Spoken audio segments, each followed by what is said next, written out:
You're watching News 24 Live. On Friday, Bafana secured a vital 3-1 win over Angola, which means they're one step closer to the World Cup qualifiers. I've got resident football analyst Tashreeq Vardin in studio to look back on the match and discuss some of the big talking points ahead of the return leg on Tuesday.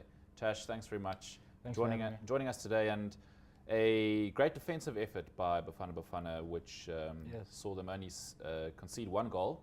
And yeah, what did you take from the game and how they're looking ahead of the return clash? The opening 5 minutes was quite interesting because they went behind literally 90 seconds into the game. Shocking defensive display from the two youngsters in the back for Bafana, but they recovered perfectly at the end of the game because of the scoreline, which was 3-1, because Angola had quite a number of opportunities, but the likes of Rivaldo Kutsia and Eric Mato stuck to their guns, and Shakes Mashaba himself also kept, what's interesting about the lineup, he kept the likes of Eric Mato, Rivaldo Kutsia, as well as for Andile Jali in the middle of the park, and it was interesting to see that he kept Ranti as well. But in terms of defensive effort, it was quite well-deserved win for Bafana as well.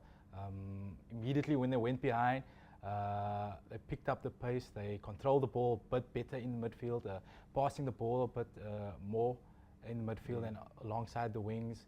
I was quite concerned as to why Shakes Mashaba chose Tokelo Ranti, because he has been out for a while and hasn't been playing for Bournemouth for quite some time, has literally spent like almost 20 minutes on the field for Bournemouth. So, but I mean, put my words after that, because he scored the equalizer and a decent finish as well. So goals by, as you mentioned, Ranti, Gabuza and Jali, but now Jali's not available for the return clash because of a debatable red card. Who's likely to replace him? We have Kamolo Mahocho, and there is also Dean Furman, who is likely to replace Dean Furman because he has quite an amount of experience playing alongside Bongani Zungi as well. So, but I'd like to see Mahocho get a chance at the nod. But Sheikh Mashaba also said that he won't make too much changes. So I'm expecting the same 11 minus Andile Jali and preferably probably Dean Furman slotting into that midfield option. Okay. Now, in terms of Shakes Mashaba's selections, we know he likes to rotate the captaincy. Mabukwane seemed to do a pretty good job on Friday. Is he likely to retain the captaincy, or is it? Yeah, I think it will give him a. As Shakes likes to say, he wants his whole team to be a team of leaders. So I mean, he's had Dean Furman, he's had Andile Jali, he's had Itumalen Kune now, who's recovering from a knee injury. But I think he will give Mabukwane another chance, back-to-back captaincy.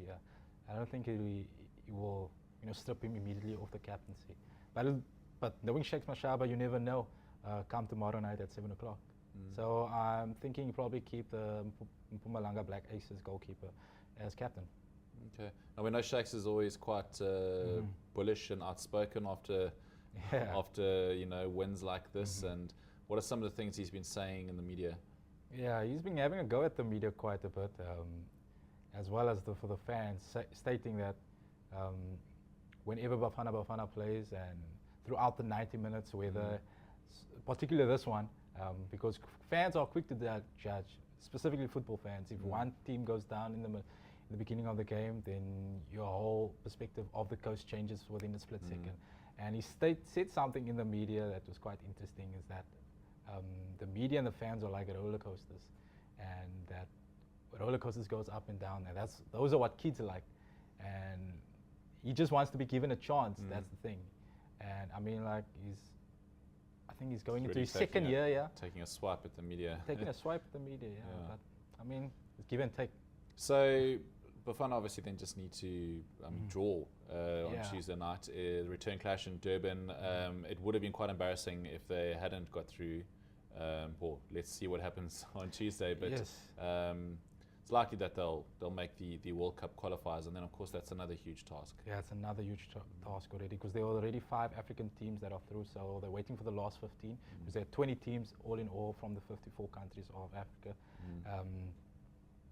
But it's going to be interesting to see whether they can finish off the job, which, like you're saying, we're expecting them to finish off the job. They already have not qualified for the championships next year, so there's another. Will that be, sorry Tash, will that be 5 groups of 4, 4 groups of 5, and then just the top team going through, or how does it work? I think it's again? 5 groups of 4. Okay. Yeah. Yeah, so they haven't qualified for the Rwanda championships next year, which is another loss because, I mean, the championships has been good to South Africa. You see what type of players are coming in within the country and challenging ourselves against the better part of the world, like with the likes of Nigeria, Ivory Coast, and so forth. Okay. Thanks, Tash. Pleasure.